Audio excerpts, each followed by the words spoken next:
Finally, after 4 hours, 5 hours, I lost count. Moping is pretty easy. Moping is pretty easy.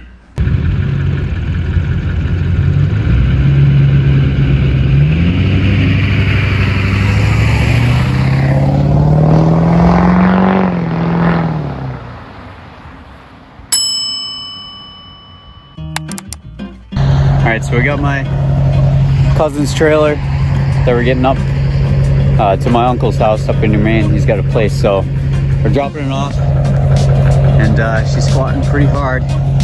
But she towed pretty well and the trans temps kept down, so, you know, for not towing for a while, she actually did pretty well. And the trailer itself did pretty well. We're almost there, about a mile away. It's rainy. We're gonna unload this and then head back home. Okay. She's got some weight to her.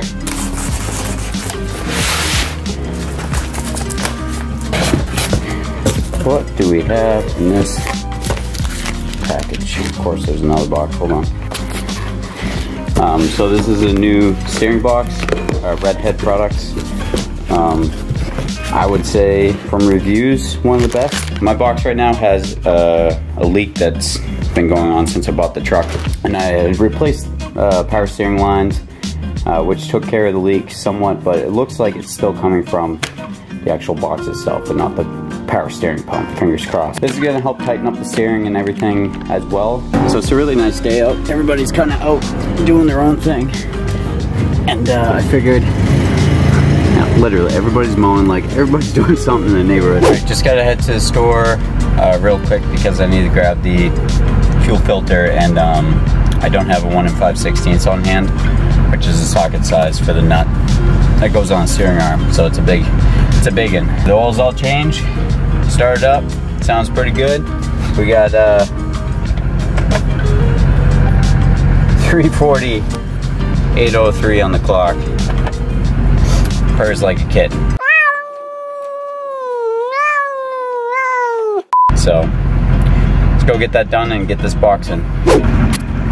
Okay, I got the new sockets. This was the only one they had.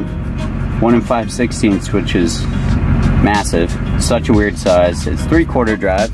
So not only did I have to pay $11 for this, I also had to pay $6 for the 1/2 inch to 3/4 adapter.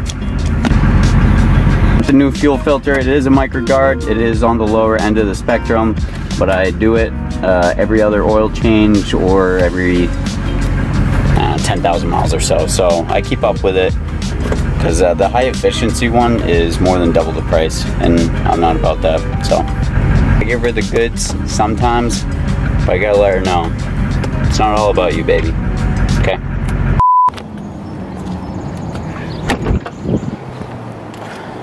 So this is why it's a good idea to inspect everything once in a while. Take your fender liners off, because I just noticed that on one of the charge pipes is, you can see the divots right here, pretty bad, and it's actually eaten through this wire harness.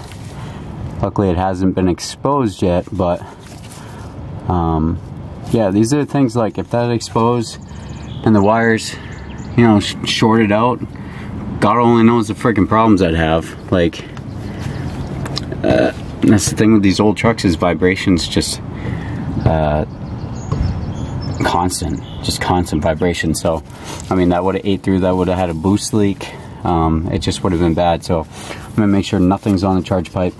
I'm gonna tape that up and zip tie it up and get it out of the way. So the steering box is free. I did get the nut off, and now we just have to get the power steering lines on top of the box undone, and then new one can go in.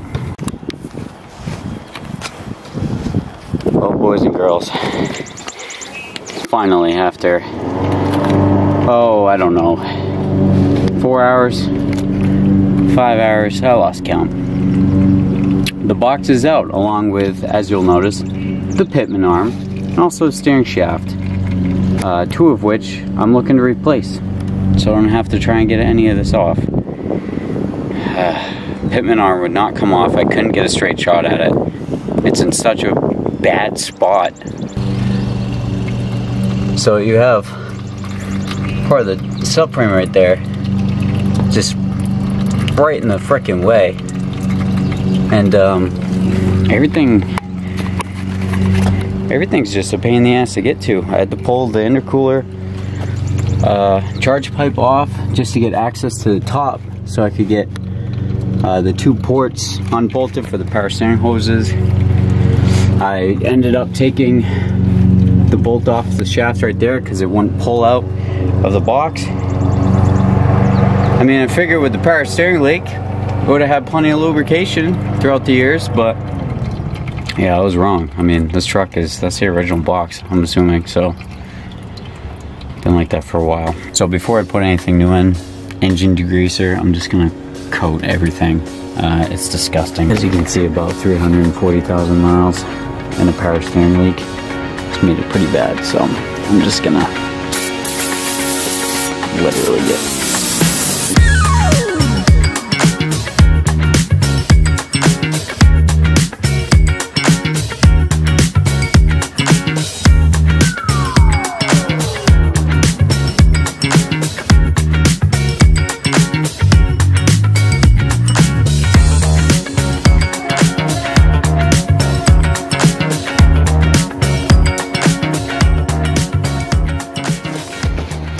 Alright, so almost got everything ready to go back in. They didn't have a new one of these, but they did have a pitman arm. So cleaned it up the best I could. Cleaned up the charge pipe. Cleaned underneath there. And we're gonna try and throw it in and see what happens. I just made sure the bolts that go through that attach it to the frame fit. We're gonna have to adjust the steering once we get it in there, but fingers crossed the power steering lines go on, because that's really the only thing I see being a problem. A couple hours later, that's what it feels like. She's in. I just bolted steering shaft back. One of these power steering lines, I believe, is semi, and the other I gotta like tighten down. So all these are tight. The box is in there, nice and red. Oh, so sexy. So it's actually to the frame, which is nice. I got quite a bit of cleanup to do. I gotta go pick up the wife from work because I needed the van to go make part runs today, because I know I would, and I went 3 times. I'm gonna get back and wrap this up and hopefully go for a ride tonight and see what the difference is. I'm pretty excited.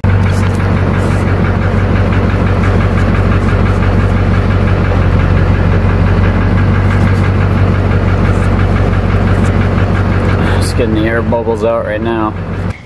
Okay. Okay. Right. These are all gross. I need a rag. Yeah. I have to get. I won't go overboard. Okay. Oh, that's dark. I can't do that. Right, it's right there. I'm gonna spray some glue on my hands. Actually, I gotta twist the wheel. That's right.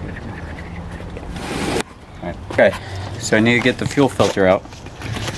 Okay, and this is a Super 77 multi-purpose adhesive. It's like a glue.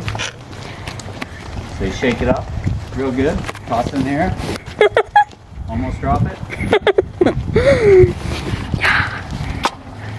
Take it off, and you're gonna want to spray onto the filter, which they're not gonna see, or on your hand actually.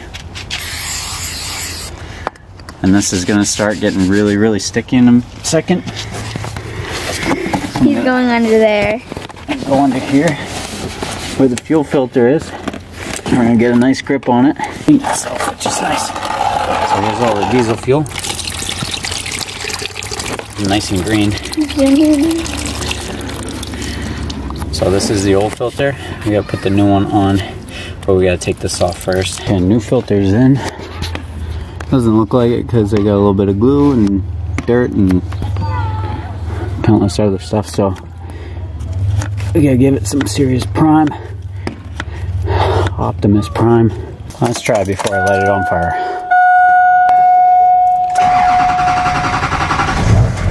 There we go. Just like that, baby. Let's go check for leaks.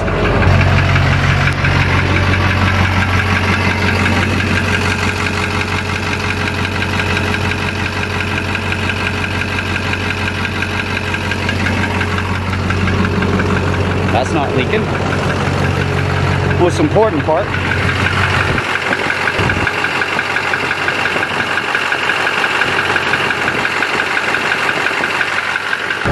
There's quite a gap in that steering shaft coming off the box, the spline gears. So I don't know. I tried tightening the nut up as much as I could, but I don't know. She obviously turns the wheel just fine, and it's got a lock washer on it. So I'm gonna keep an eye on it over time.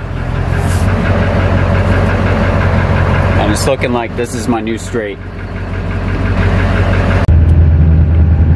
Okay, well, steering wheel is misaligned a little bit, which easy fix. I can fix that. I got no fuel. Like the fluid motion of the steer,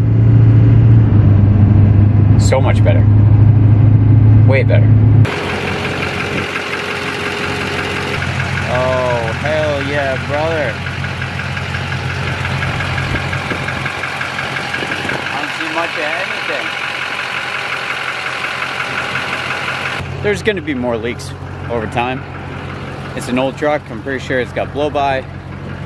Like it's gonna leak. It's what it is. That was a hell of a job. Pretty proud I did it myself and didn't have anybody else do it. I definitely saved quite a bit of time and money. I mean, this was start to finish. I had to put at least 10 hours in, like 6 or 7 trips to the store, just getting the right. It's my bad. I didn't have a puller. I mean, I did have a puller, but it was a 3-prong, not a 2. Yada yada. But yeah, man, this is feeling good. This is feeling good, and as long as it doesn't leak power steering, success. Huge success. It was getting so bad, it was washing up over the side of the truck after a couple hundred miles or so, and I was going through power steering fluid like a lot. So yeah, I'm gonna wrap it up. I hope it's not too dark in the video. I apologize if it is. Keep it weird. I'll catch you next time.